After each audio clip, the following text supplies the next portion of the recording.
Gonna use the microphone. Good afternoon. I'm going to call the meeting back to order this afternoon. Here for the Select Committee on Tribal Relations. Beautiful, everybody hopefully had a nice lunch here in beautiful Fort Washakie. We had a productive morning talking about sales tax and some other issues. So kept in my co-chairman ran a tight ship, stayed right on time. So hopefully we can do that as well. I am going to take just a little bit, couple reminders, a little bit of privilege here. One, check your cell phones and make sure they're on silent, if you would. Make sure when we're talking, we'll go through the chair. And then finally, something that I just want to say is that just to remind everybody that we're here as representatives of the state of Wyoming and specifically the legislature. And because of that, we have to make sure that we stay in our lane here. And that we are talking about topics and issues that is something that the state has an interest in or would have any business in, if you will. A lot of these issues, of course, when you're talking about multi-governments, state, tribal, federal, of course, we're going to work together and be partners, but it's incumbent on us to also, again, to stay in our lane. It's not our place to discuss or comment on, for example, tribal governance. So I'll just make sure if we can all stay on topic and make sure that we're appropriately using the microphone here as representatives of the state of Wyoming. So with that, we will get started. We've got the afternoon for K through 12 education, and I know there's a lot of different groups. There's a lot of interest in this topic. I know we are very lucky. We have our Superintendent of Public Instruction, Megan Degenfelder, with us here this afternoon. And with that, I think we will start with the Wyoming Department of Education. So if you will come up.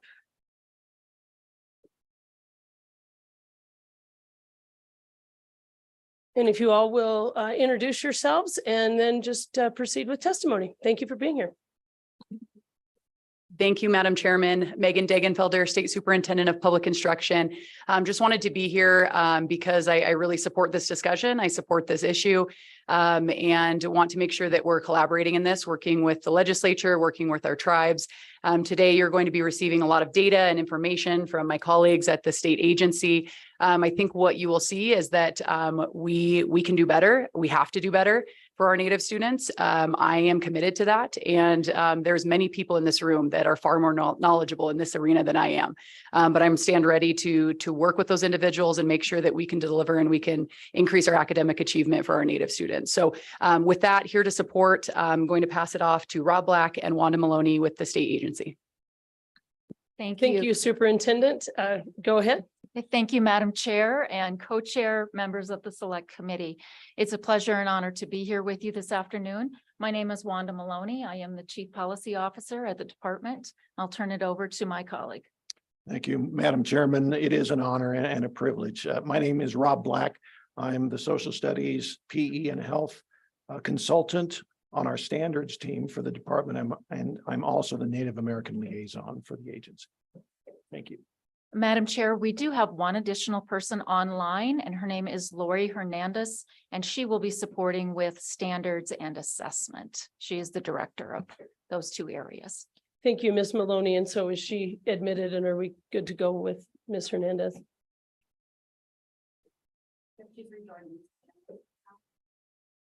She's not on there yet.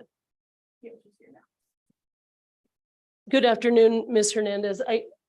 I can't see you, but maybe we're about there. There you are.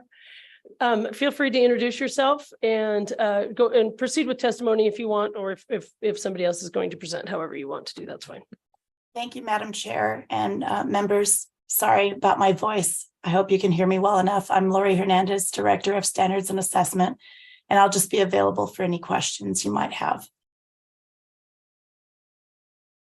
Thank you, Madam Chair. I'll begin. We were asked to provide information about 3 sets of data, that being student absenteeism, expulsion, and then graduation rates.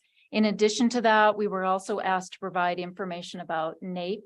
NAEP is the National Assessment for Educational Progress. It is only reported at the state level, so it is not broken down by district or by student level. In addition, NAEP is given twice, every 2 years, in math and in reading to 4th and 8th graders, and then every 4th year in science. Just a little additional information about that. We will be referencing 2 memos, one that was produced by the department, and then the other is one that was produced by LSO regarding the graduation rates. So I will direct us to that memo when we change topics. I'll start with the absenteeism data. In order to calculate absenteeism, the state, and I'm working from the memo to the select committee that addresses both absenteeism expulsion data, just to make sure everyone's in the same place. As we look at absenteeism, it is calculated by district attendance rate. And the way we calculate that is looking at average daily attendance, and that's really looking at the number of days students are present divided by average daily membership. The number of days that students are present or absent gives us our district attendance rate. As you look at the data on page 2 of the memo, a couple things that you're looking at are the 5 surrounding Fremont counties, and then you'll also looking at the 3 Wind River Indian Reservation districts. And you also have the school year and the state average in terms of the attendance rate. So as you look at that, one thing you'll notice in 17-18 through 18-19 is overall increases over those 2 years. And actually, as we then move into 19-20, also incremental increases across all of the Fremont districts, and in addition, the state. As we move into 2021 and 2022, something to keep in mind as you look at this data is that the Wind River Indian Reservation school districts did put a stay-at-home order in place during April 2020 through 2022. So you can see both of those broken out by K through 8, and then also 9 through 12 attendance rates. Moving into expulsion data, the department does collect expulsion data, and that really is around federal requirements. And we do that in order to report incidences of crime and violence, as well as reporting for the Safe and Gun-Free Schools Act. And as you look at this data, one thing to keep on mind in page 3, table 3, is all of this data is self-reported by districts. So it could vary depending on the policies that districts have in place and how they determine what does in fact mean an expulsion in each of those schools. In addition, the size and then variance of enrollment also plays a part in looking at those rates of expulsion data. Any question on those 2 sets of data? Senator Barlow. Thank you, Madam Chairman. So my question is, in the calculation for absenteeism, I think that was the term you used, there's also an ADM has to be 85%, they have to be present 85% of the school year. So how is that calculated into that? So what I guess I'm saying is are we potentially overrepresenting or underrepresenting absenteeism based on that 85%, which is what you have to be present to be considered an ADM, if I recall correctly, current statute. Ms. Maloney. Yes, Madam Chairman, I'm going to see if someone else on the team can answer that. I'm not sure that I can answer that question, but I certainly could follow up and get that back to you. Mr. Black. Madam Chairman, I'm not sure. We will get back to you on that, Senator Barlow. Okay, thank you. Any further questions? Okay, go ahead and proceed, Ms. Maloney. Okay, I'll move then to the memo that was provided by LSO regarding several sets of data. This was on the enrollment performance data from 2017 to present. And I'm going to move into page 6, 7, 8 to reference some of the graduation data that's available. As you look at the chart on page 7 of this memo, one of the things that you'll notice is there is 4-year on-time graduation rates. That really begins when students enter the 9th grade, they move through their 4 years. And this is a federal requirement that we collect the 4-year on-time graduation rates. As you look at this data, you'll also notice a couple of things that stood out from the memo. And it was recognized that during 21-22, 2 of the Fremont districts outperformed the state percentage. That was Fremont 2 and Fremont 24. And then also you can see the Indian River reservation schools and the percentages of graduation rates accordingly during that time. Moving on to the next graph, and that is on page 8, is the 4, 5, and 6-year graduation rates by cohorts. So students also have the opportunity to stay enrolled and continue to take classes and courses to achieve graduation. So we do in turn calculate that percentage for each of these that we have represented. And one of the things you'll notice from the memo also is just the significant impact that has when districts have the opportunity to graduate students in 5 and 6 years. So for example, Fremont 38, having moved in during the year 2017-18, moved from 0% graduates to into 6 years, having 14.3 students graduate. And then in 2019-20, also some significant increases from the 4-year graduation rate of 26%. And then you can see over 6 years moving that to 55.6%. So that does allow much more opportunities to increase that graduation rate over time. Information regarding graduation. Questions, committee? Okay, go ahead. Oh, Representative Penn. Thank you, Madam Chairman.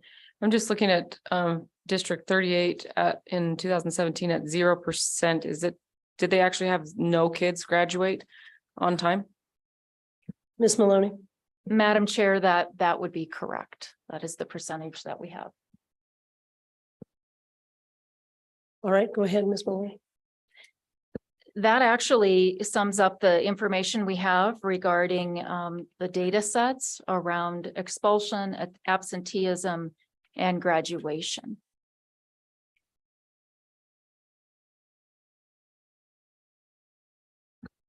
Okay. Questions on absenteeism and graduation rates from the committee?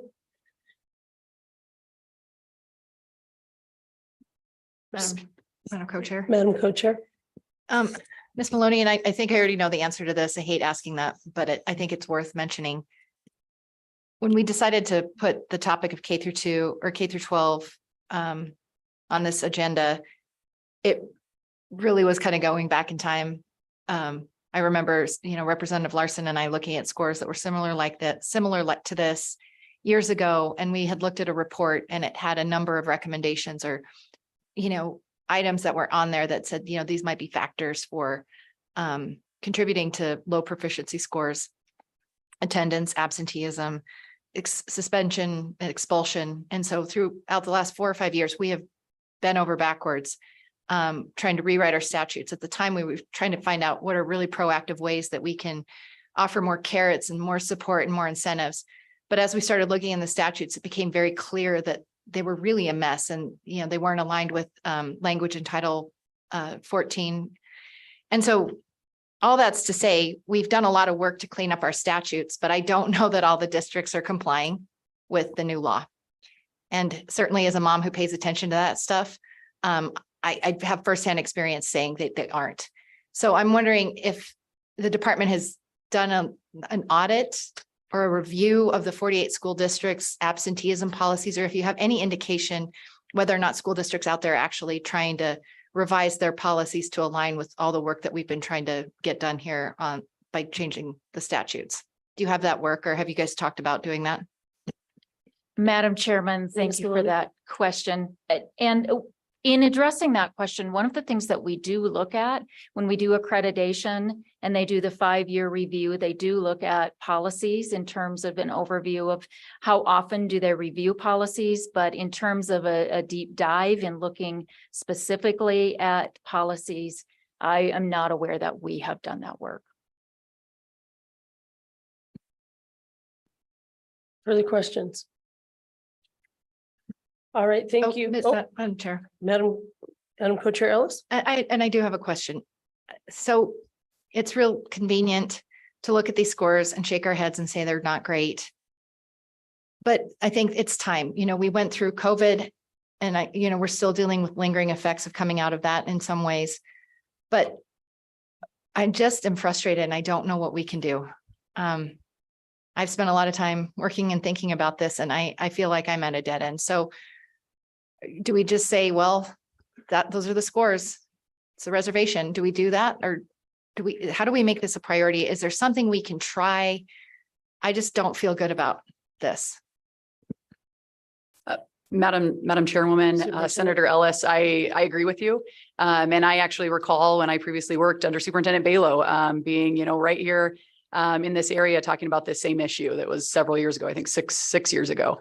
And so we've, I've just begun to kind of dive into this. But, with new administration, I think that there is, great priority in this and we're ready to stand and work on it. We're just starting to dive into it. I don't have the answer. And I don't pretend to, but this is something that's a priority for me and that we've begun discussing. And so I'm hopeful that in the coming months, we can get to some point and make some progress, because I don't think that we can just shake our heads and stay where we're at. Madam Chair, I can add some additional information in Go ahead, terms. Ms. Maloney.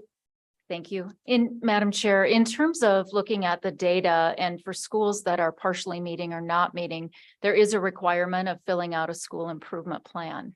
And with that, when we have schools that are consistently not meeting, the department will be meeting with those schools. We have 22 of those schools who for 3 years have been at a not meeting. And so we will be meeting with them every 90 days. We'll be reviewing their school improvement plans, and then we'll be going on site to meet with a representative from each of those districts to look at what is it. A couple of things we'll be looking at: the previous school improvement plan, the current school improvement plan, potentially looking at some of the assessment information, just to give us a better handle and figuring out what type of things we can do to support that district. So, Ms. Maloney, you mentioned the school improvement plan, and how long have these been in place, the school improvement plans? Is that something that's, I mean, you said there's some work on it, but is that something that's been in place? And if so, how has it been utilized? Thank you, Madam Chair. School improvement plans have been in place for as long as I can remember. I would have to look back at the specific date. One of the things the state has currently done, though, in the last year is come up with a specific template. And what the template does is it oversees really 6 domains. So really helping districts focus on things that have the potential to make a difference in improving schools. So one of those would be leadership. Another would be the culture and climate of a district, data-informed planning, looking at professional development, instruction, and then learning supports. And when we say learning supports, we're really talking about multi-tiered system of support. So those are a variety of domains. And what districts do is they certainly can't focus on all of those things, but picking 1 or 2 things to really focus on, and then making sure that their plan aligns specifically to the deficit. So when you're writing the plan, not just picking whatever you want, it needs to align to the area of weakness. And then you need to have interventions in place to really support that area of deficit. Madam Chairman, if I could. Yes, Superintendent. Thank you, Madam Chairman. Just to dovetail off of that, I do think we have a renewed sense of obligation in that process that we've embarked on. Generally, we would just, send a letter. We provide them with what their options are. In some of our cases with school performance ratings this year, we followed up. I personally have held Zooms with district superintendents in the Fremont counties. We have sent a team to help them with their accreditation. I mean, we are really committed to making sure that at the state agency, we're not just sending a letter and saying, here's your performance rating, here's your accountability, and here's what you have to do, but really recognizing that we need to make a point to travel to the district and really support them in that effort. So that's kind of a work in progress. It's really one of the first times that we've done something like that. And so we're continuing that as well. Thank you for the questions. Representative Penn. Thank you, Madam Chairman. I'm looking at table 5 on page 10 and looking at the improvement plans and the funding for those. And so I guess I'm trying to understand a little bit about what is the funding is when they get extra funding for these improvement plans. Are there allocations on how this money is to be spent, or is it just a check? And then how is it determined? Because the amounts vary greatly here. And so, you know, schools that have low numbers of enrolled students are also, I mean, they're struggling a lot, but they're also having large sums of money coming. So first question is, how is that money allocated on how it is to be spent? And then my second question is, what happens if a school's on an improvement plan and is either not following it or we're not making improvements? Is there a next step? And before you answer that question, we're sitting here looking at sheets. Do you need any of the materials? I mean, do you have where we're at? Oh, okay, you have that. Great. So who would like to address that? Madam Chair, I can begin with that. Go ahead, Ms. Maloney. So in terms of federal accountability, that's a federal designation that school would have to receive. And it could be based on a subgroup of population, it could be based on low graduation, but those indicators determine whether or not they get a certain rating, whether it's, we call it ATSI, and there's different ratings. And then also what they need to do is if they do qualify for additional federal funding. If they do apply for that, they do need to align it to their school improvement plan. So again, it can't just be used for anything. The department does look at what they apply for. It does need to align to the school improvement plan. And they do follow up to ensure that it is used for that purpose. In terms of your last question of whether or not, you know, I think there's a lot of factors that go into whether or not those funds really generate the success that they would want them to. And sometimes it takes multiple years. There is no consequence if they do not change their performance and they do receive those funds, only the expectation that they are using them for what they are designated for. Representative Chesty. Thank you, Madam Chairman. I have a two-part question. And again, I'm new in the committee. I'm still learning what the issues are and where our lane is actually sometimes, but so please forgive me, but I am struck by the differences between the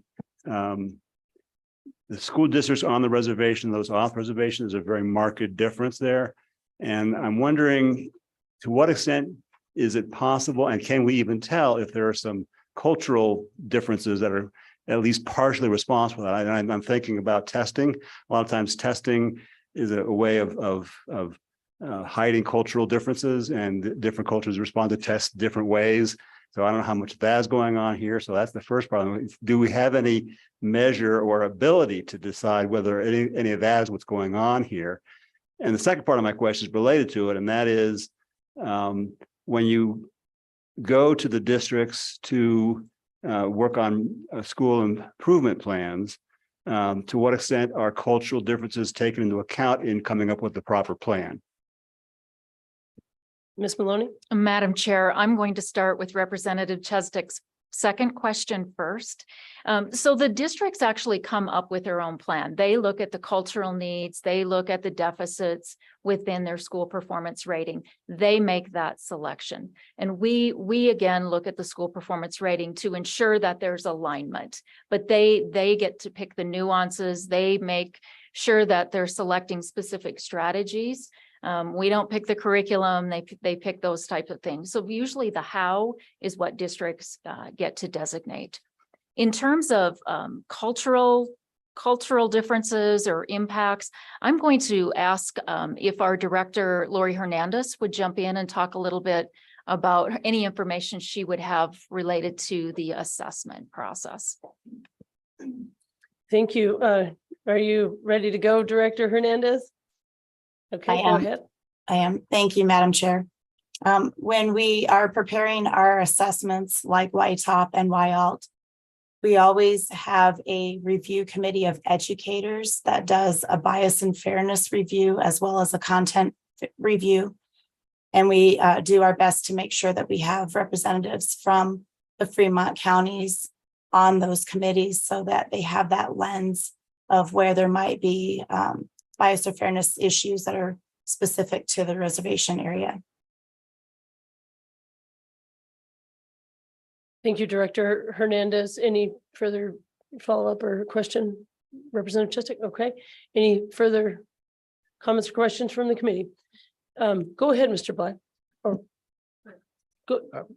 Thank you, Madam Chairman. And just to address the comments by Madam Co-Chairman earlier, and I don't remember the exact wording, but I know there's some frustration that these scores are still too low and the results are still unacceptable. But I think it's important to highlight there are some glimmers and some bright spots. For instance, the graduation rates on the reservation have improved fairly tremendously in the past 10 years. They're not where we like them. They used to be in about the 40% range, and now they're in the 60s or hovering around 60. Again, not at the statewide average, but there are improvements. There are things going on in the schools that are positive. There's programs that I think are helping our students on the reservation and in the communities near the reservation. But I think they take a little time to gel and to show up possibly in the YTOP. For instance, there's a National Science Foundation grant that's in its third or fourth year that the department is involved with a couple consulting firms, and it's to design lesson plans, computer science and coding lesson plans for grade schoolers on the reservation. And the teachers and the schools are extremely excited about it. The kids and the teachers have been very excited to learn how to code and to learn these concepts. There's another program involved with an education group called McCrell, and it's headed up by our former Deputy Superintendent, Joe Simpson. And it's a reading framework in which best practices in reading for young children are being implemented. And again, we have the 3 reservation schools very involved in that, and perhaps some of the district folks can address some of those programs and the successes even more so. And we've been doing the Native American Education Conference every year. This will be the 14th year that the department and the reservation schools and our tribal friends and our tribal councils have been involved in that. That's August 8th through the 10th. And it's an effort to help our Native, to help the teachers of our Native students learn more about these barriers and some of the cultural differences, especially for the non-Native teachers that may be new to the reservation, and to learn how to better address some of these cultural challenges these students face. So again, maybe some of this doesn't show up right away on the YTOP or the NAEP scores, but we feel these are positive moves and programs that we hope continue to be funded. And those are just a sample of some of the programs that our agency is using to touch the school. So I just wanted to bring those issues up. Thank you, Mr. Black. Question, Madam Co-Chair Ellis? Thank you, Madam Co-Chair. I do have some more questions. In leaving the Education Committee, one of the big focal points we had was on screeners for detecting problems with early literacy or difficulty in reading. And in that discussion in joint ed, it always seemed to gravitate toward high-performing schools who said, we don't want to have to comply with the department's rules or recommendations on which products we buy because we're fine. Everything's fine. We don't need to do anything. And then you look at these scores. And so I am a little curious. Statutorily, do you have a mechanism where you can require maybe more intensive look at the screeners that these districts offer? Or are they offering the scientifically evidence-based models of detecting for early literacy problems? I know I'm not using the right vocabulary, but I think you know what I'm talking about. There's a fight over which screeners we're using. And so I am kind of curious which ones are being used on the reservation schools. That's my first question, Madam Co-Chair. And then the second would be just turnover and staffing. I know that some of these districts have struggled to maintain a constant superintendent. There's been a lot of turnover. So I don't know if that's smoothed out since we last talked about that issue, or if that still remains a challenge. Thank you for that question. Who would like to begin, or joint effort? Madam Chairman, I'll pick that up with just a discussion of literacy and where we're at with screeners. So right now we're in the process of taking public comment for the rules that are very tightly aligned to the statutes. I do foresee more discussion on the literacy statutes, and if that is appropriate and if those rules are appropriate. My personal opinion is that we're not there yet, and we don't have alignment with screeners and what the best measure of literacy is. We've been using YTOP and an arbitrary proficiency level with that. And so I think we have a lot of conversation left to have when it comes to literacy and our statutes and how we best do that and make sure that kids aren't falling through the cracks. I'll defer to my colleagues for the other questions. Madam Chair, Ms. Maloney. this second question was referenced around retention, and we do collect teacher retention data. And I do have that available. I don't have copies for everyone, but one of the things we do notice is as we look at all of the Fremont counties from a 10-year average, is the majority of them are in the 80%. Almost all of them range in the 80%, and a variance of numbers, and I can get that data to you. During the 21-22 year, the one district that is below that 80% within that range is Fremont 38, and they do have 78%. And I really think also too that the districts could best speak to the challenges that they're having around retention, whether it's the teachers, whether it's, changing of positions, whether it's the superintendent. There's a variety of factors involved. Follow up, Madam Chair. Yes, go ahead, Madam. When you say 80% turnover, can you finish how that's measured? Ms. Maloney. And Madam Chair, I would need to get the exact definition to you of how that is factored in and how we collect that information.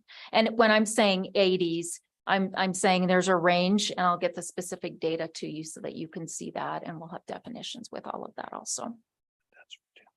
And this is correct, teacher retention rate. Okay. Follow up, further questions? Madam Chair. Madam Co-Chair. Another just question. Some of our high performing districts, tends to be a correlation with the alignment of how they use their block grant. It tends to generally align with priorities that we include in the funding model. And years ago, it used to be, instructional facilitators, but then the multi-level systems of support that you mentioned, Madam Superintendent, like districts that follow the model and are really closely aligned to it also happen to be some that are really high performing. So I am also wondering if there's been kind of an audit done on some of these struggling school districts on their alignment, or if those numbers are somehow skewed in a vastly different way. Superintendent. Madam Chairman, Senator Ellis, that would be interesting to look at, and I think something that we absolutely can do. All right. Anything further for the Department of Education? All right. Thank you all. Appreciate that. And at least according to our agenda, and we've been discussing the scores, I think we're going to do, are we doing an LSO presentation on YTOP scores? Is that? Madam Chair, I was just going to direct the committee to where in the memo those scores are. But I feel like the department is more qualified to answer any specific questions about that data. It was all provided by the department. Right. Okay. Thank you. Appreciate that, Ms. Shippen. So then it looks like we'll turn to the districts.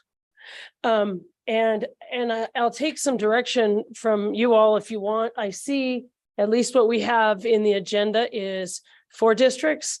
Perhaps we could do 2 and 2, or if you don't want to do that, if you've got a whole group, we can take them individually. Can I get any feedback from the districts there if you'd like to share the table or just do it individually? Or do I just have to call on people?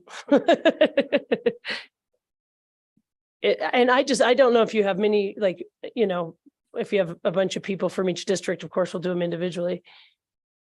Okay, who would like to start? 25, do you want to start?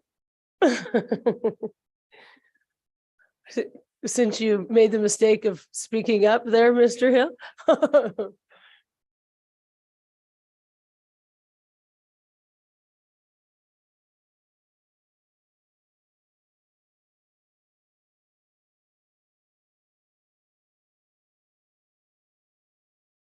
Thank you. I know this is number 25, but if you would all introduce yourself, say who you're with, and then proceed with testimony as you would like to do.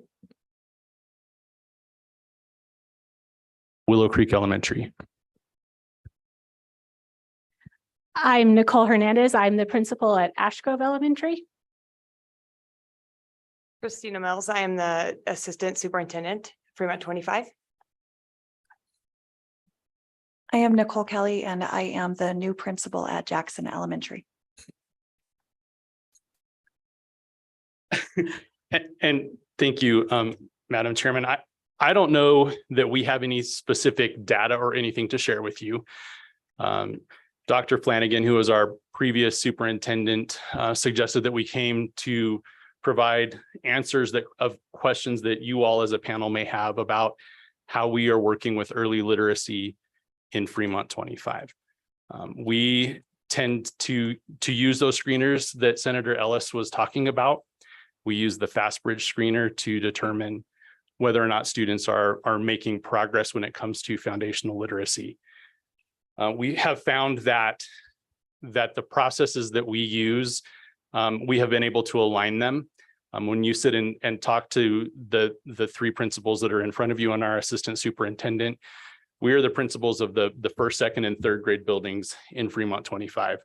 We also have an early learning center where we have pre-K, our Kinder Boost, and our kindergarten program as well.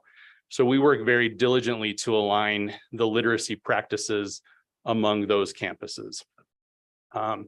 I am serving on Superintendent Degenfelder's cabinet for early literacy because we have taken the initiative as a district to really look at how our students can become successful readers. And we know that some of the struggles that we have with early literacy in Wyoming are not specifically tied to our native students. We know that all of our students struggle with literacy in the state of Wyoming. And so we're working to clean all of those pieces up.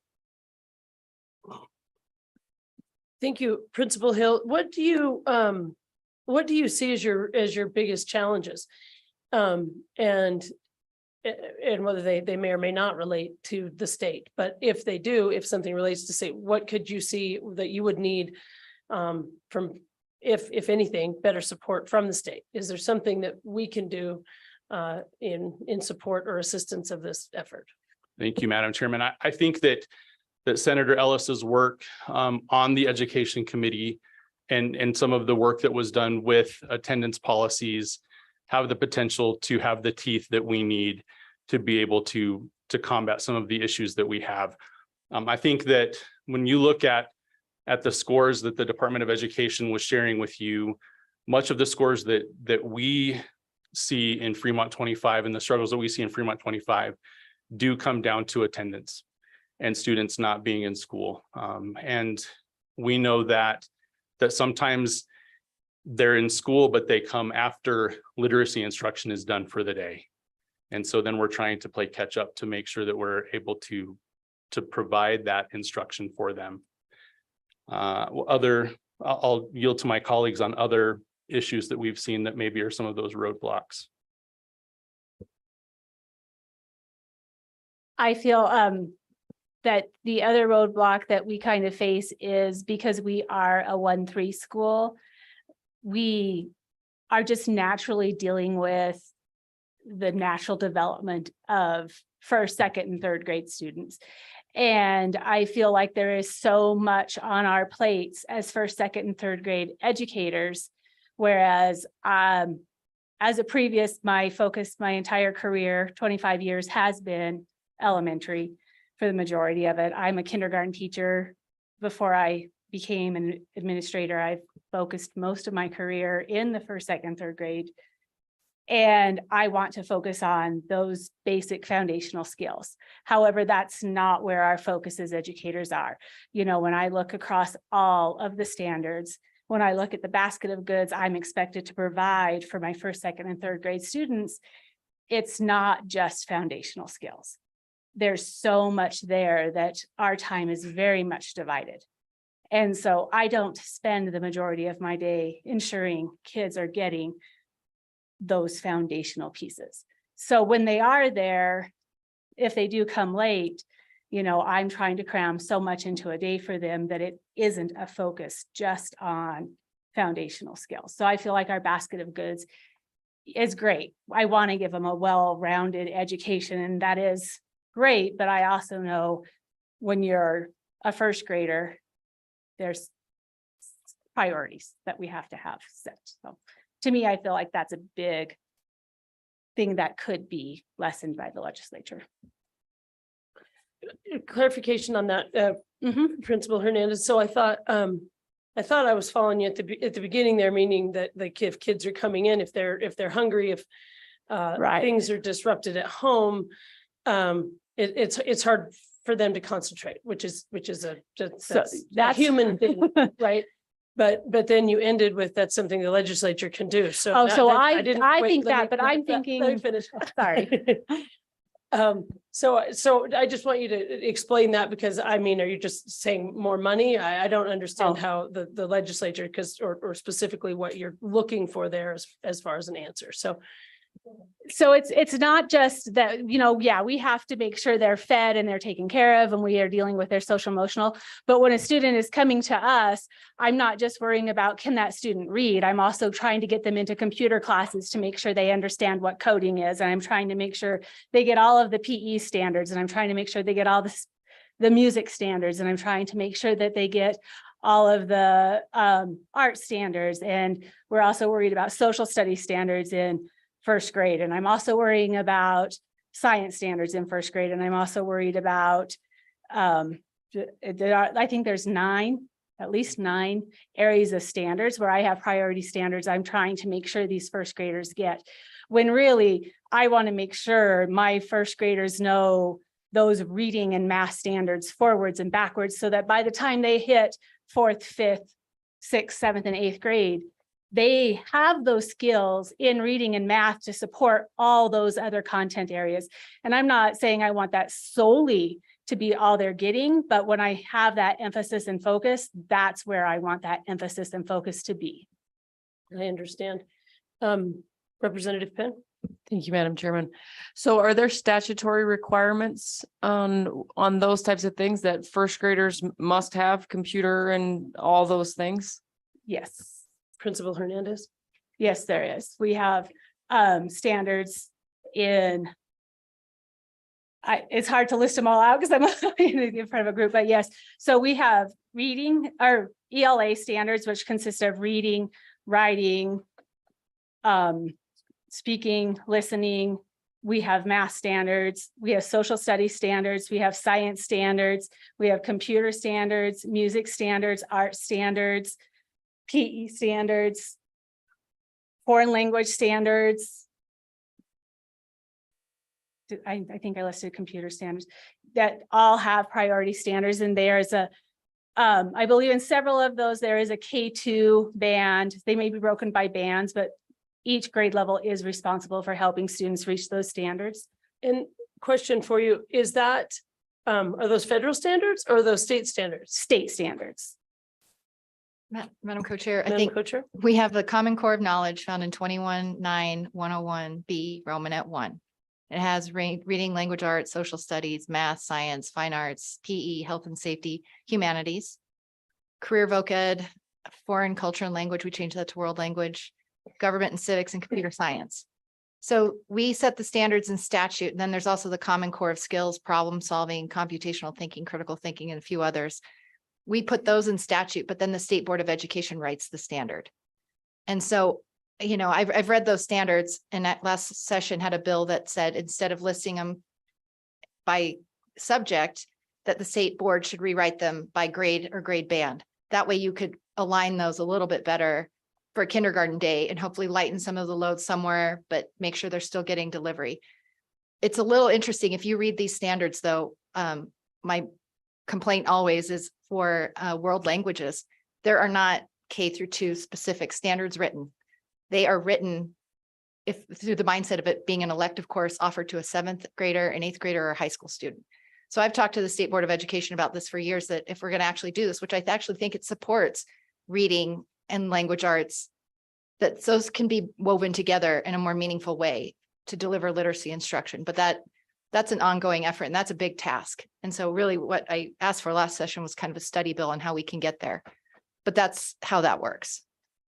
So it would be the state board rewriting the standards, not us. Unless we take something out of the basket, which affects the funding model. And I can tell you that's not ever a popular conversation. Any further questions or comments for Fremont 25? Or did you want to go ahead? Assistant Superintendent Mills, did you? I just kind of going along those same lines, from my scope, I think the biggest thing that we're starting to see is retention, recruitment of teachers. WD with Superintendent Dagenfelder has set a couple committees in place. And I know that's a big initiative coming through. I've been on both of those, the task force and then also the initiative. And I think that is going to be the biggest thing that's going to hit education. It is, and it's going to continue, is really just finding quality teachers to come in, support our students. And so that to me is, I think, the next big thing outside of just teaching, is actually getting quality educators into the state of Wyoming. Madam Co-Chair. Thank you. As an assistant superintendent, I didn't catch what your what your assistant superintendent duties include. Do you see like recruitment and retention problems? I mean, can you illustrate that for us a little bit? Assistant Superintendent Mills. Thank you very much. So I just started in this role. I was principal at Shoshone, Fremont 24 previously. And so I think the biggest role is trying to figure out different programs that are coming through. The state has put in a program that is around apprenticeship. So pulling in people that maybe didn't have the funding or capability at that time to get into the field of education, but they may be working near a building as a para, and maybe someone in the community that has been working towards that, but just didn't have the means and the funding. And so there's some things I think coming down the pike that are really going to be able to support that. It's a matter of getting those into districts and then finding who can fit into that, finding those people that you already have, especially your paraprofessionals. A lot of them are very knowledgeable. They just don't have the educational background. And so I think there are things that are coming into place. It's continuing to look at those, thinking outside of the box of how can you find people within your community that you can pull in that are wonderful and would be amazing in education. They just haven't had the means. And so I think there's some things definitely in place. We just have to continue to look for those and bring them in and support kids and support the educational school as much as possible. Any further questions, comments for Fremont 25? And okay, go ahead, Principal Hill. Thank you, Madam Chair. I know that we're not sitting in front of the Education Committee, and we're talking about some things that maybe the Education Committee could impact. We're sitting in front of the Tribal Relations Committee. So I wanted to talk a little bit about some of the things that we're doing to impact education from a tribal perspective. And when we talk about literacy and we talk about helping our kids learn to read, when we get into the grade level band that we're in first, second, and third grade, and kids have learned sounds and they've learned the names of letters and they are able to put some of those pieces into perspective, we shift our focus with our literacy programming to storytelling, which is very important. And we know in tribal cultures to be able to share stories and to practice the art of storytelling. We're very lucky that we have the relationships that we have with tribal elders in and out of our district, and with the tribal liaisons that we have working in Fremont 25 to help us create opportunities for stories to be told. We know that native speakers, when they create sounds, They are different than native English speakers. The sounds come from different parts of the vocal system. And so when we are teaching phonics, we're very careful to understand that a student may hear a sound differently or produce a sound differently because of the tribal tongue that is spoken in their home or that are spoken in their ceremonies.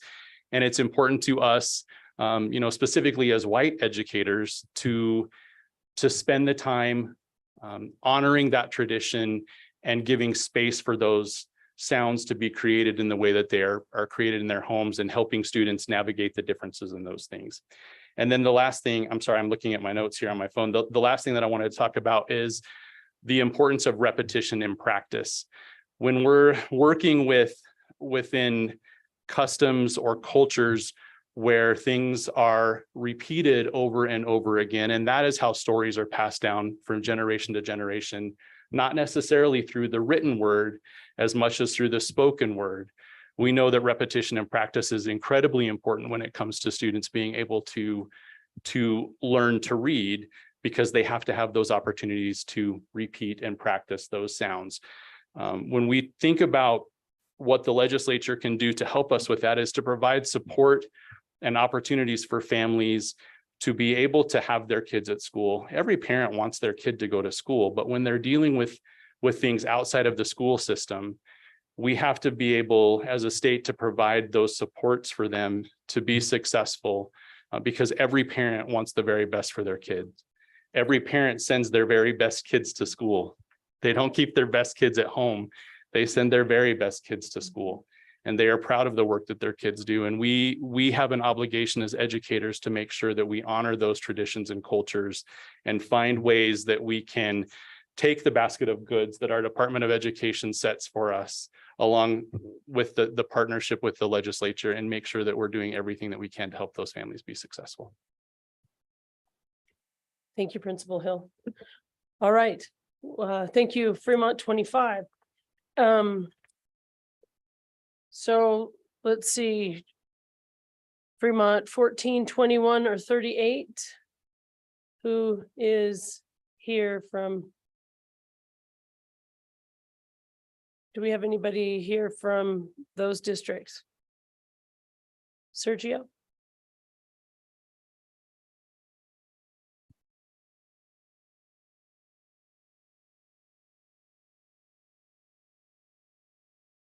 Thank you, Mr. Maldonado. If you would introduce yourself and go ahead and proceed with your testimony. Good afternoon to each and every one of you. Appreciate your efforts here. Madam Chair, my name is Sergio Maldonado. I'm a member of the Northern Arapaho tribe.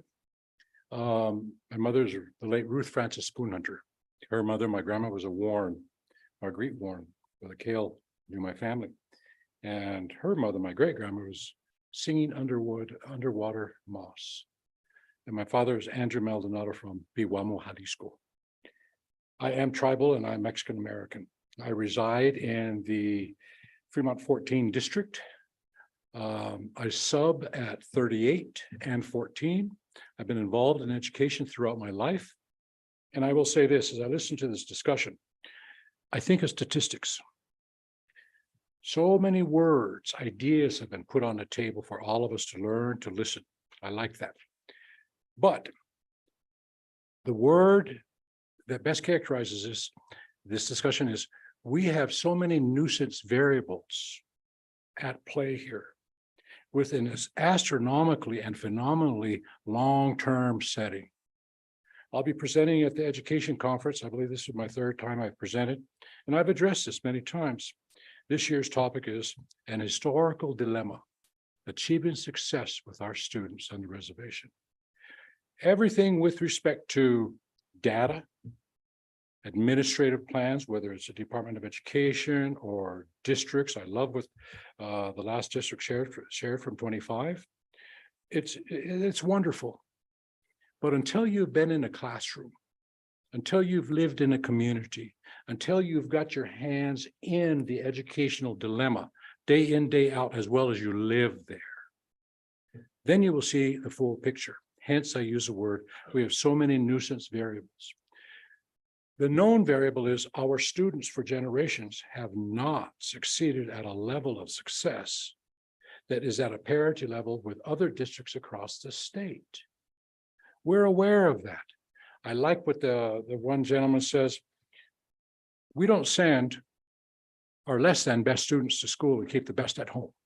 I love that analogy. We send all of our children to school. And I thought of the what is it, the Latin phrase, and loco parentis. As an educator, you are now the parent for that child. And as a parent with my 7 children who have done very well in school, I trust in what the districts are going to do. But here's the dilemma, one of the many pieces. How do we address the notion of a social condition that for generations our students have been living with? I remember arriving back home in the spring of 06. I began teaching at the charter school in 06.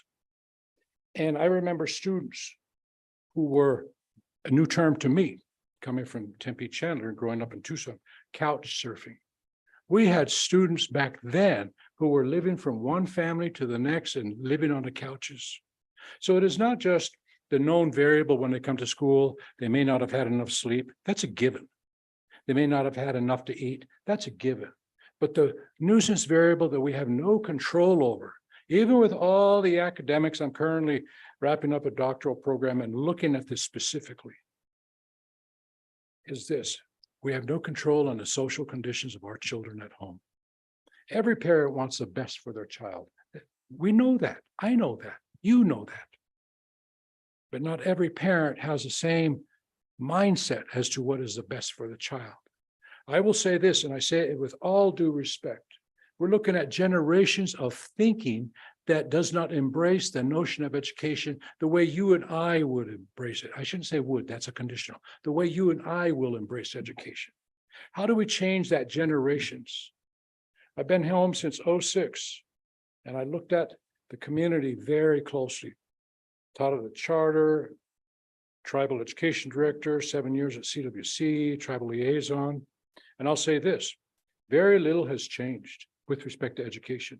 When I see that 80% or less of our students are achieving an academic level that is at a parity level with the state, I've got a concern. And I will continue to speak up and speak out. You reach a point in time, having been on this tier of firma for a good 39 years, it doesn't matter whether people like me or not. What matters is what is going to happen with our children who exit high school reading at an 8th and 9th grade level. What happens with those students in 3rd and 4th grade where we know you should be reading by then? Otherwise, you spend the rest of your time in education learning how to read. That is what bothers me. So one more time, the nuisance variable is, and I guess you could say, how do we address it? How do we bring this to the attention, to the heart of our community, that education will provide you success? And we can qualify success in many means. It's not about the legal tender. Success is waking up in the morning and you're happy, you're content, you have a job to do. But success also speaks to the notion of discipline. What happens when our children never learn discipline because it wasn't shared with them, to them, by a family for generations? And again, I stress this point with all due respect. Too many people embrace the notion of just live for the day. Having worked 10 years, I don't say having spent 10 years in a federal correctional institution, because then people look at me with a raised eyebrow. Damn, he was down for 10 years. I taught at the FCI North Phoenix for 10 years, alcohol, drug education / success for life. And I remember every one of the brothers that I spent time with as an instructor, they were pushed out, pulled out, shoved out, cast aside growing up on different reservations around Arizona. And how many of our children, I remember Michelle Hoffman at one of our first education conferences at the Wyoming Indian High School 10 plus years ago, we were addressing the notion that as of today, we cannot account for 1,000 students from our reservation. Where'd they go? We don't know. I think mention was made that 4 to 6 years for the graduation of our students in our high schools. Any other place in America, if this was in Scottsdale, Arizona, they would have White House Senate select hearings addressing this problem. Why is it taking this school district 4 to 6 years to graduate students? And yet this is a given here in Wyoming. Does Wyoming care less about our students than Arizona does? I believe that Wyoming does care about our students, but somewhere along the line, the notion of it being politicized. Yes, reports, mandates, constructs to make it better are wonderful. But how do we turn them into a reality-based, doable, implementable action plan? That's the tough one. I firmly believe that we have to work with our parents right now. And we can't say, well, it's the young people. Well, what happens when our young people are having children at 16? It's the Nawas, the grandpas, everybody else, Bessie was, who are raising the children. Not to mention the social variables that affect our children, the violence on our reservation. Mention was made earlier. We do not have enough police officers on this reservation. But there's just so many pieces that I call nuisance variables, but when you stack them on top of each other, our students from kindergarten through high school and then some, they live with that. They see that, they smell it, they hear it, they internalize it, which then affects their cognitive capacities. And I know that every one of our students can succeed. It's a given, bar no physiological problem. Our students can succeed. But those factors affect their ability, their willingness to engage at a full-blown effort. That's the scenario here. And I don't want to think that in my next 39 years that we're still addressing this problem in another Wyoming Select Committee. I just don't want to. But on the doable side, even within the Northern Arapahoe Business Council, we have a resolution to address education. What more can we do at a collective level to put some serious effort into bringing this to the table? You know, we can't kick out all the students. We have to work with them. Those children are my responsibility, our responsibility, and local parentis. So we certainly have a dilemma looking right at us. And I know that I'm not alone in this. Our business council supports the notion that we have to address this. People support this, but it will take a little bit of time. Now, I cannot say that we have 10 more years. This must be addressed now, tomorrow, the day after. We cannot let go of this. School is going to be operational within what, another 6 weeks. And we'll still have those students coming into kindergarten, first grade. They exited 2 months ago and they're still reading, if they're reading, maybe at a kindergarten level. I also maintain that once a child learns how to read, hopefully by third grade, the world is now in this type of setting. It's no longer myopic. It's a huge world, and that excites the mind. And we as teachers, we as community people have to boost those children. We have to lift those children and assure them that life is good, but life is work. I know our students can succeed, but right now we have a generational dilemma that has to be addressed. That's how I see it. It's work. It's not easy. I thank you for listening to me, and I appreciate your efforts in addressing this education dilemma here on the Wind River Indian Reservation. I hope. Thank you. Stick around, Mr. Maldonado. Any questions for me? Yeah, I actually, I mean, Yes, please, Representative Oakley. yeah, thank you. Chair. And I know it's difficult and obviously you just gave a lot of different factors and summed it up very well. And you discussed that literacy rate.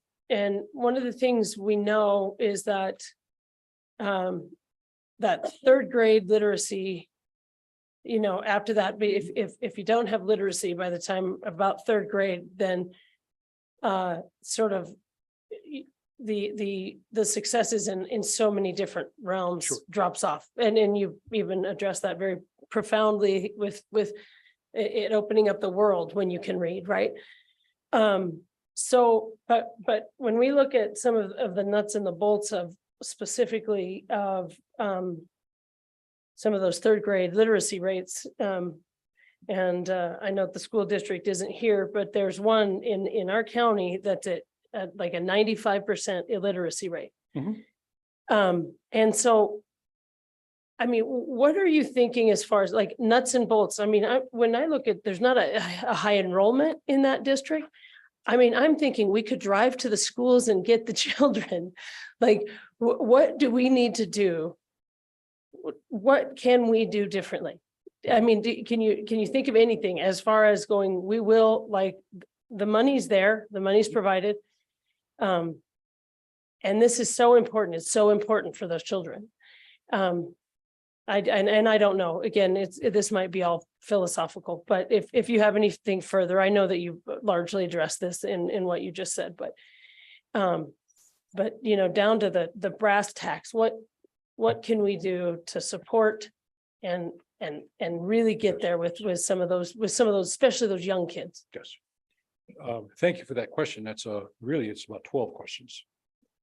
But I'll give you a single answer. The word I was looking for, we need to make sure that our students move forward in graduation with a panoramic take on life, and that includes self, knowing that they can succeed. The money isn't the problem. The problem is how it's used. If I had the magic wand, I would focus on early literacy. Mathematics, the only true science, along with music. I'm still a Led Zeppelin fan and Mick Jagger, but music is mathematics also. If a child can read, they now have a panoramic vision of what life can be. And that fuels what they want to be. But it also shares with them, if you want to be, it's going to take a little bit of discipline. And here's where our teaching staff, our support staff, if we have the money there, why is it that we should have one teacher for 16 students when we could possibly have one teacher and maybe 3 pairs in the classroom to work in small groups, large group, individual activities with the students? I just feel that if a student can read, then you have an understanding of the mechanics of English vocabulary. That's the first place I would start. The other pieces, then I would bring them in at an incremental level. Mathematics, social studies, history, all the other stuff that is required at a state level.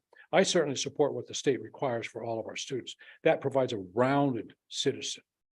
The other piece that I would address, we need to have also, maybe weekly, Tuesday, Wednesday, Thursday night, parent education classes. This is how you become a better parent with your child. We know you love your child, but this is what we want to share with you so that your child can be a better student.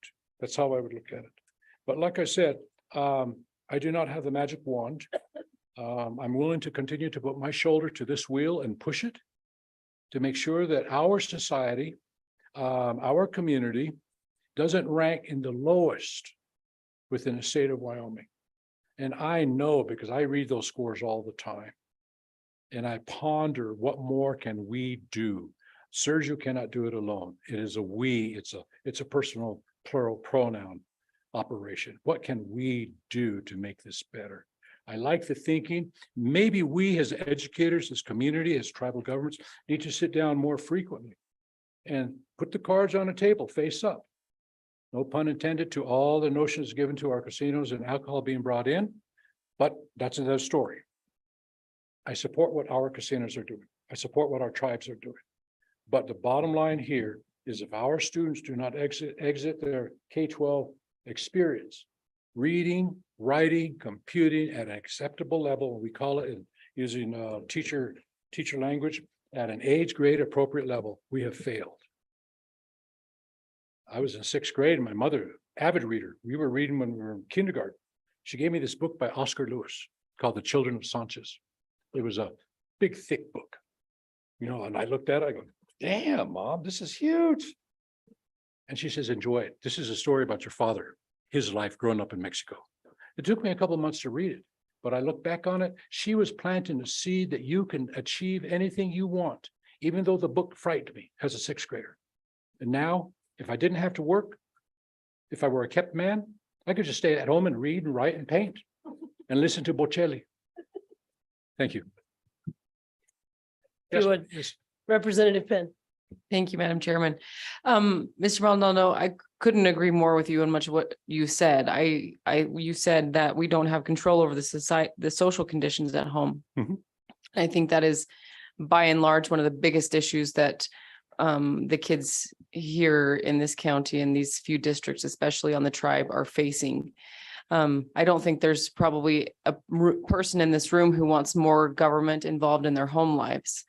And so given your position in this community And, you know, you mentioned the NABC with a resolution to address education. I think that's wonderful. I'd love to hear more about that. And from whoever is the appropriate person to discuss that. But you mentioned the parental nights, you know, I think that's wonderful, involving the community. Do you have any other ideas for community outreach or any other things that you're aware of that are currently ongoing as far as that, getting parents involved so that the children are having a sense of importance communicated to them on what education means for their futures? Yes. Excellent question. Mr. the first Mr. thing that- Maldonado, go ahead. Madam Chair, the first thing I would say is that in a collaborative effort, in a communicative effort, in a positive, progressive effort, we can sit down as a community. I can only speak on behalf because I'm a member of the Northern Arapaho Tribe with our NABC. Maybe have a weekly dialogue, open it up to the community, put some words out that if you want to put your input in, let's sit down every Wednesday at 5 o'clock or whatever, or 6 o'clock. Come in for 2 hours. Let's address this issue that's been going on and open it to everybody. I'm sure that our business council, and I support our business council, would welcome something like this. And from here, we can look at specific plans from the districts, St. Stephen's, 38, 14, and we have to also include district number 6, number 1, and 25, because we have tribal students over there. I think if we just go at it in a positive and progressive manner, we can start to have a better handle on what is happening here and what is not happening. But just keep it ongoing. And I'm more than willing to, not that I don't have enough to do, but I'm more than willing to do what I can, because we've got volumes of wisdom, especially our elders. I'm sitting right behind John Washke. We were at CWC back in the early 70s. Brother St. Clair, Brother Scotty. Scotty was my counselor when I was a student at CWC. We've got volumes of knowledge and wisdom here. We have to seize upon that and somehow share with the community that it is good, but life is work. That's just how I see it. Great question. Thank you, Mr. Maldonado. Further questions? Thank you, Sergio. Appreciate it. Okay, so I know I've called for it, but I guess just last chance for a district. Is there anybody from, I see her. Is there anybody from 14, 21, or 38 that would like to testify? Okay, so Councilwoman His Chase, did you want to?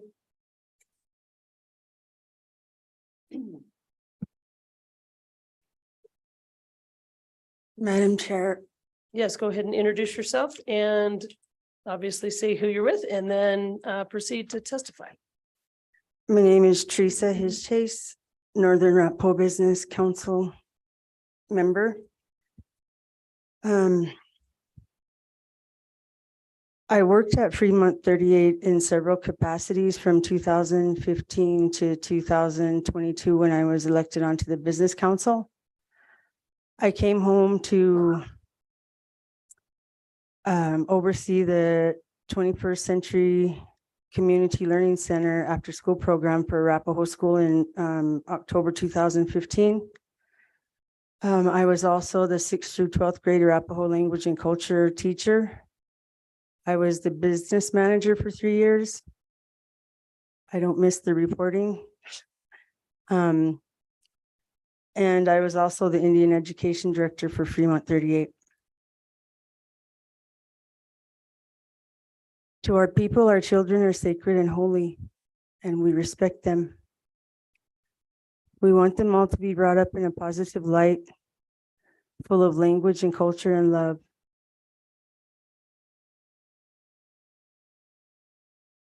The most important thing for our people is that our children learn their identity as Arapaho.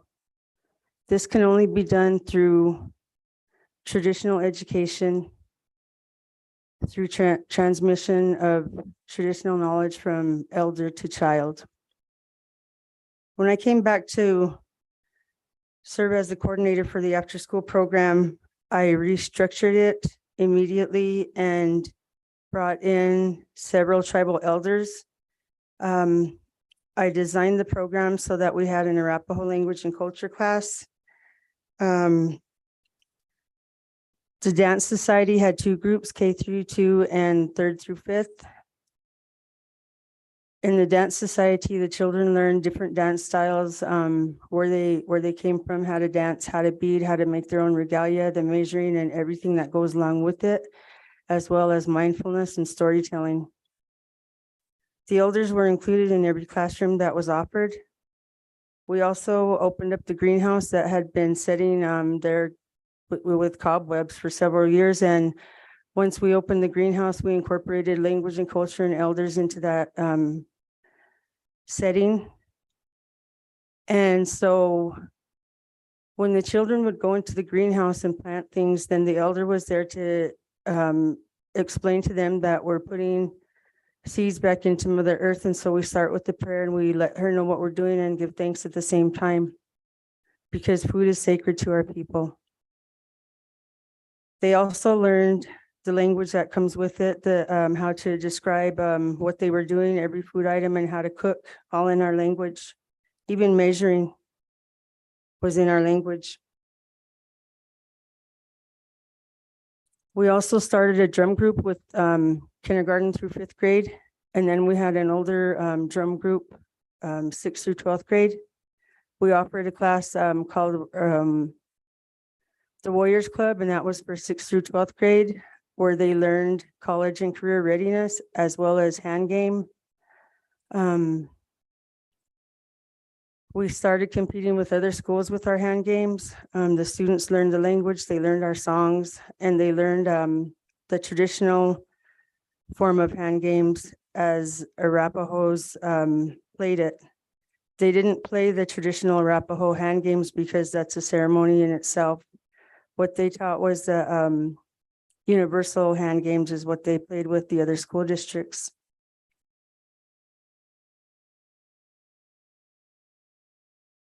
In the Arapaho language and culture class, the children were immersed with language. They learned prayer, they learned how to converse, and they also learned songs. The elders instructed the Arapaho language and culture classes. Our students not only were taught and blessed with our language and culture and everything that they were doing, but they also learned entrepreneurship at an early age, starting in 2nd grade. They started learning about budget and expense control. Social responsibility. We would take them up to on top of Sinks Canyon and harvest teepee poles. They would always get an extra set and donate one back to a tribal elder that was in need. They learned leadership qualities, skill sets, and they also learned public speaking.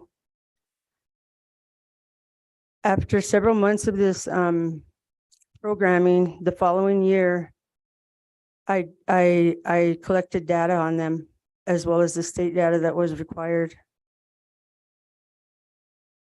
At the end of the 2nd year with all of this programming, we had 100% parent involvement. We also offered Saturday schools for families to come and learn. We offered bingo in Arapaho, family nights, things of that nature, storytelling some nights during the winter months.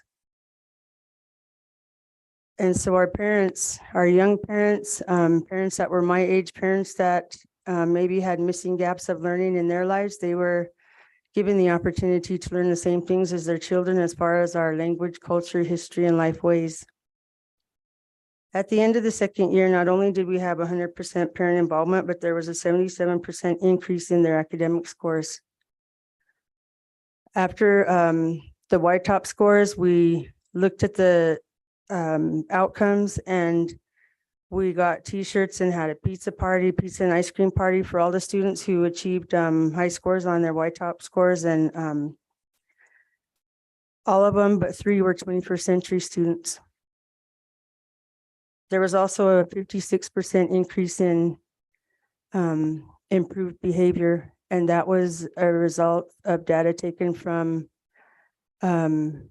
their teachers at the end of the school year, not the 21st century teachers, but their classroom teachers. We would survey them.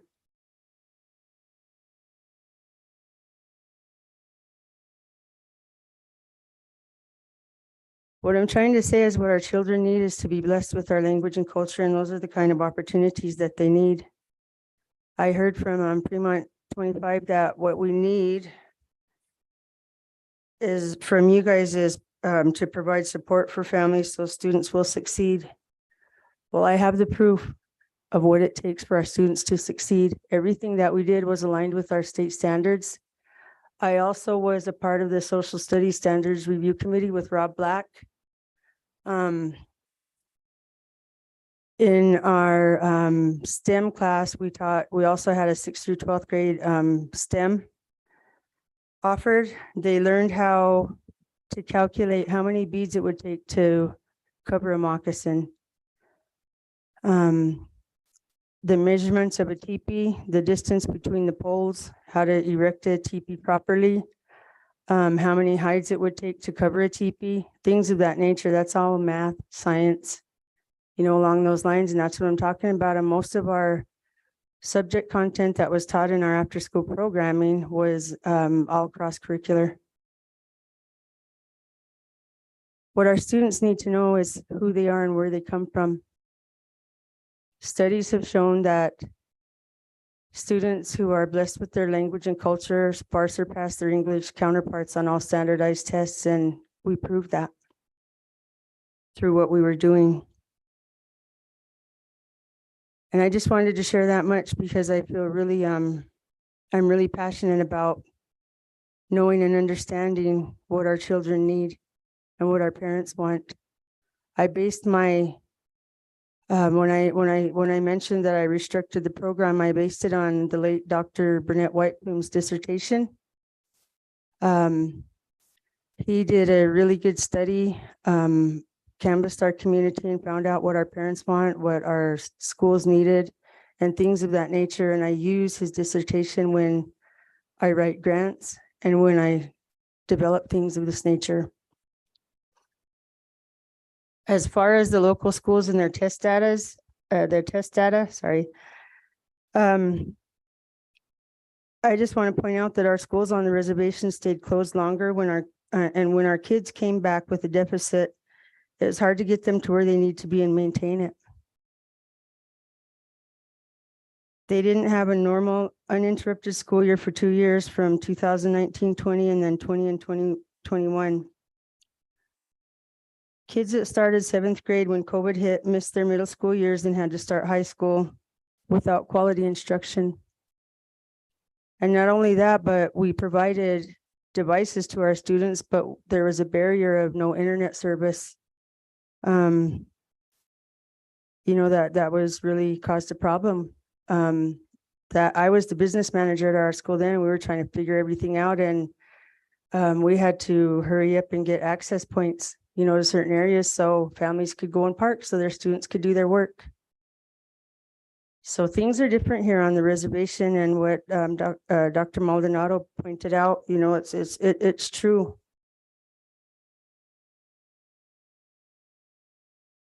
So I just wanted to share that much with you. I think some of the things that we did have impacted our students, and now those students that we started as singers in 3rd and 4th grade, they're in high school now, and they're still singing. They're at powwows. They set up their own drum. They're dancing. They understand our Eagle songs and the meaning of them, which songs to sing for what purposes. They also, like I said, they have their own drum set up at our powwows. They know how to bead their own moccasins. They know our history. They know who they are and where they come from as Arapaho. Our education system alone in our traditional Camp Circle life was full of knowledge. Our education system alone consisted of botany, mathematics, science, history, storytelling, geology, everything that's offered in the Western education system. We had, everything was intact. In our camp circles, we used to go through life. Our men would progress through age-graded societies, and our women had the Women's Buffalo Lodge. And in all of these life movements that we went through, there was constant learning. Our learning was lifelong. And we were set in our ways, and we had no deficits whatsoever. We were healthy and wealthy in every shape and form. And so knowing that, as we look at our children today, we try to focus on only that, because we trust the school systems and the school districts to do the rest, to educate them, to provide quality instruction. But at home, we continue to teach our children our life ways. And that's the most important thing for us, because we know that once they know that they are able to walk in two worlds, then they will succeed in life at whatever they do. One of the things that I wanted to mention also is that in everything we did, there was prayer included. When we would go harvest teepee poles up at Sinks Canyon or over in Green Mountain, then we would first explain to the students that as Arapaho, we say that we're not worthy to talk to God directly. And so we call upon all of the beings of creation first. And so we talk to the waters, we talk to the animal life, the plant life, we talk to the winds, we talk to all the planets, we talk to all the animals in the water, and we ask them to help us talk to God. Because as Indian people, we live in harmony with Mother Nature. And we still continue to live that way to this day. And that's what our students really need to know, because right now, I've seen it at working at the school district. There is poverty on the reservation. There is food insecurity. Our students come to school hungry.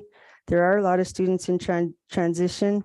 And not only do they suffer from intergenerational trauma from historical atrocities such as Sand Creek and the boarding school era, reservation placement for the Arapaho, to name a few, failed forced federal policies. They also deal with their own traumas that are going on at home. And so what we need to do collectively for everybody on board, all of us in this room, all the families on the reservation, all the teachers in our school districts, all the administrators, all the school boards, everybody, we all need to get on board and bless our children with our language and culture, our history, because everything goes hand in hand with what we're doing in the Western education system. And it's going to help our students' test scores increase, their behavior is going to improve, and they're going to want to come to school to learn. They're going to be hungry for more information on who they are and where they come from. Thank you. Thank you, Councilwoman. Questions, comments for Councilwoman Ms. Chase? Okay, thank you, Councilwoman. Is Mr. Washiki making his way out the door? Nothing. I thought you were coming to testify.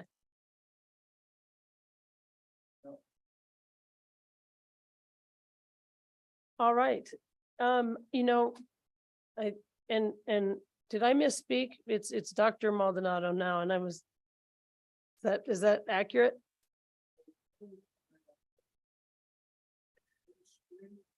Yeah, I thought you were still working on it. Close enough. It's close enough. But something actually, what I was going to say that Mr. Maldonado said was, of course, we do have significant enrollment of Native American students in Fremont 1, Fremont 6, and I just didn't know if there was anybody from any of those districts that wanted to speak, and I didn't mean to leave out, because again, it's very significant enrollment in some of those schools. Okay, so further comment about K through 12 or early literacy?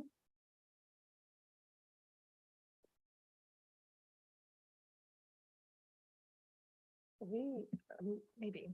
Madam Chair, Yes, Madam Co-Chair. I think it's been a while since we've kind of had this conversation, and we've got new leadership at the department.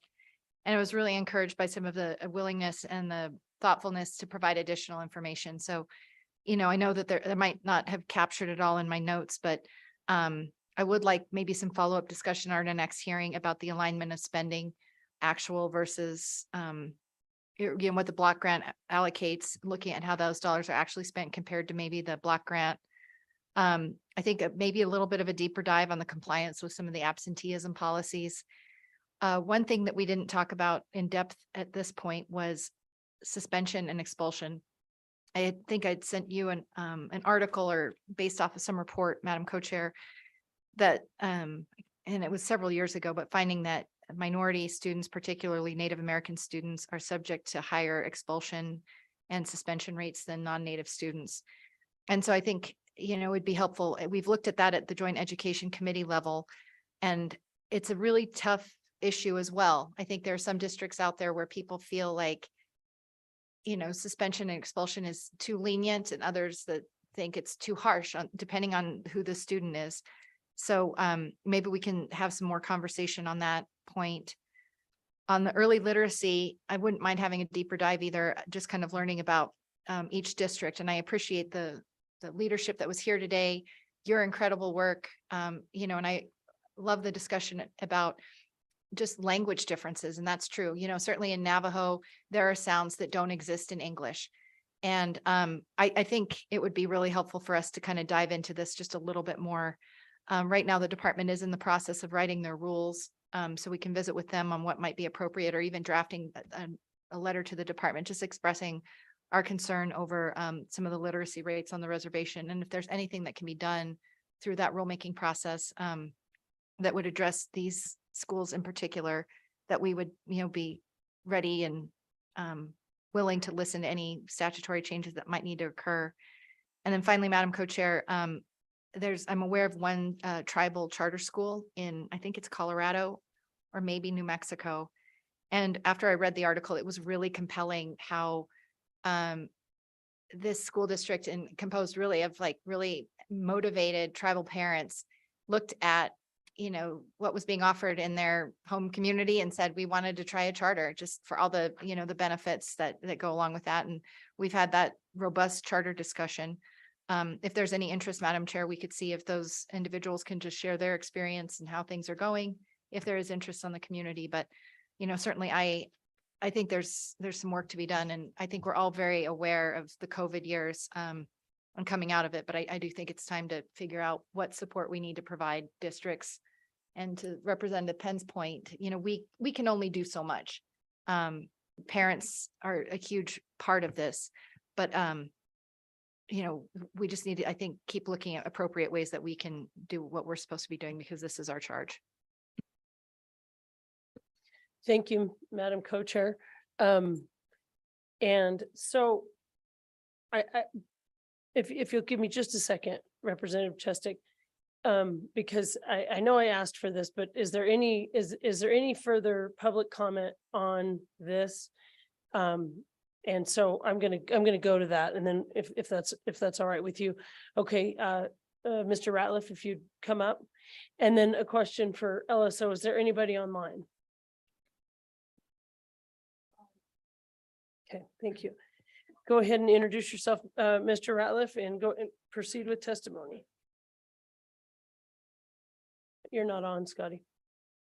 My name is Scotty Ratliff, and I want to speak just as a citizen, but I was impressed today when LSO provided you with what some other states are doing to solve problems.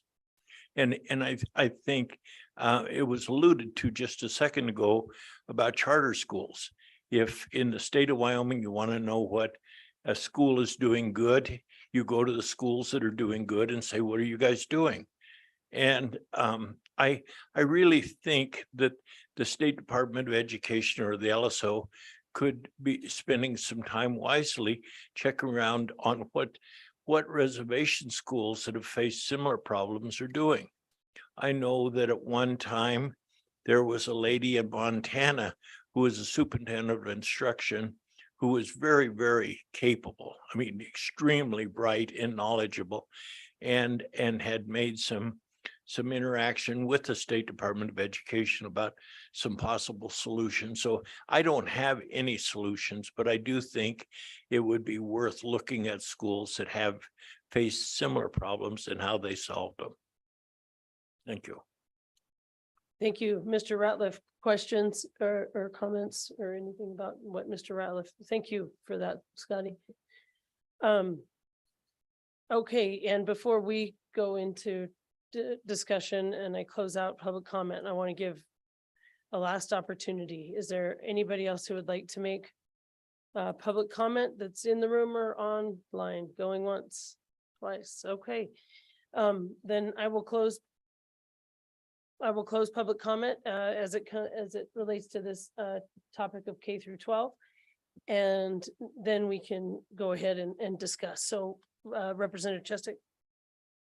Yes, thank you, Madam Chairman. And this does follow up on what Co-Chair Ellis and Mr. Ratliff were talking about, and that is the idea of charter schools as a possible vector for a solution here. I think we're all very alarmed by the underperformance of the schools on the reservation according to the standards that we've set.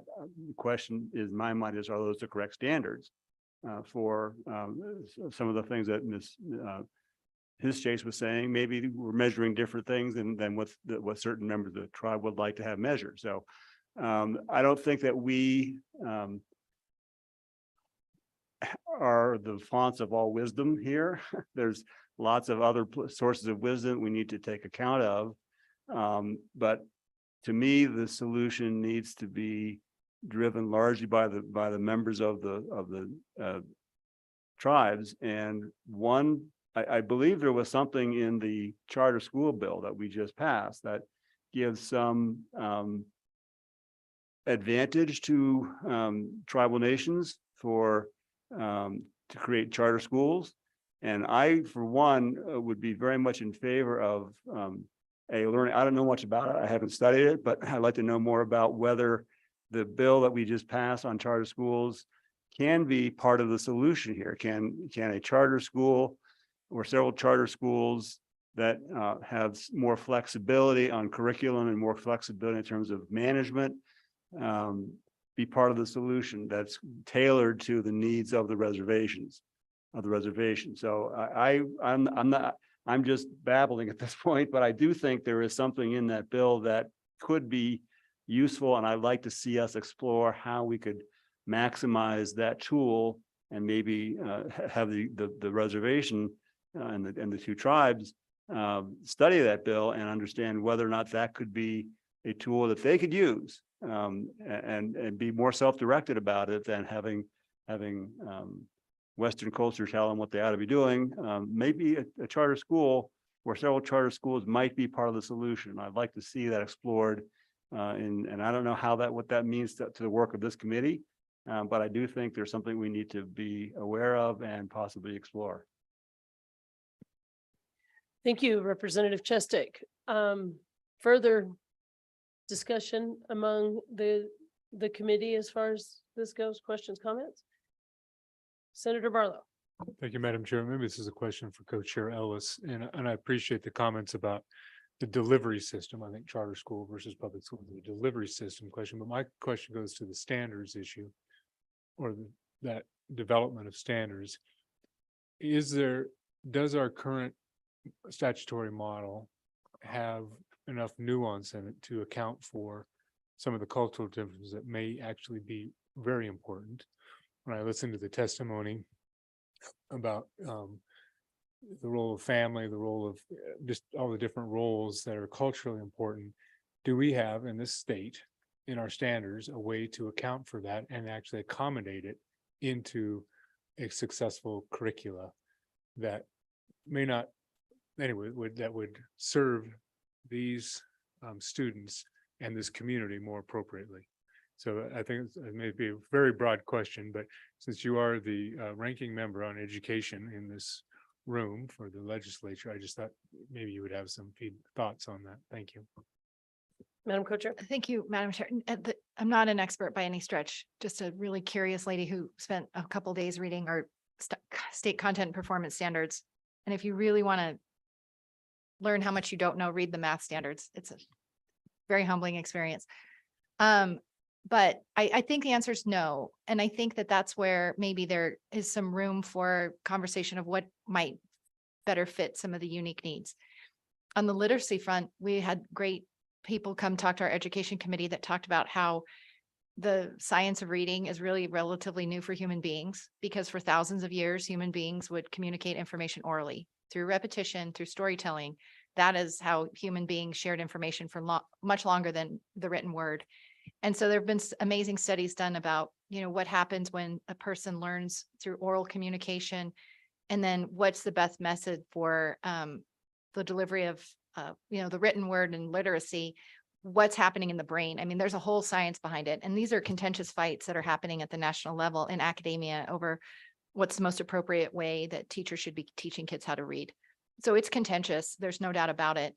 But one thing that always struck me is families that have a lot of dialogue at the kitchen table where there's a lot of words being spoken. Of course, those kids are exposed to rich vocabulary. It all helps with their early literacy. So not even so much from the tribal perspective, but even for kids in low socioeconomic homes where maybe there isn't a lot of dialogue in the home. And maybe we're all on these stupid things too much, right? So, as I'm sitting here thinking about it, I think there's probably some great information out there, but maybe not on, how that works when you're in a native home or English as a second language home, how that kind of feeds into your literacy knowledge. But all that's to say, I don't think our standards really accommodate for that nuance, and should and could. Thank you, Madam Co-Chair. Okay, so on this topic, further questions or comments? Okay. So we will close out that topic, and then I might take some direction here from my co-chair. Next on the agenda, we just have other business. Do we want to discuss action items? Or was there a plan for what other business may entail? Madam Co-Chair, I don't know that we had a whole big list of things to do for today. Certainly we could open it up if there's an item a member wants to bring to our attention that we can discuss. But other than that, us wrapping up early isn't the worst thing ever. So I'm not going to complain about that. Thank you, Madam Co-Chair. And I certainly agree that we can get out and enjoy this beautiful day some. But as far as, like the discussions that we've just had, so I'm looking for direction, and we've got a lot of experience on this committee. Okay, hold on. If we go to like discussing what we want for the next meeting, and like some of this discussion about it, we can just go ahead and leave it. Okay, so I closed public comment, but is it on? Would you like to speak, and do you want to speak on K through 12, or you have other business?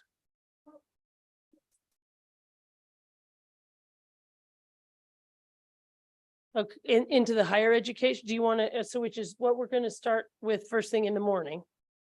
And are you going to, but I mean, which if you're not going to be here, we've got the time, we could certainly do it. You'll be here tomorrow. If it's about higher education, that's specifically what we're starting with first thing in the morning.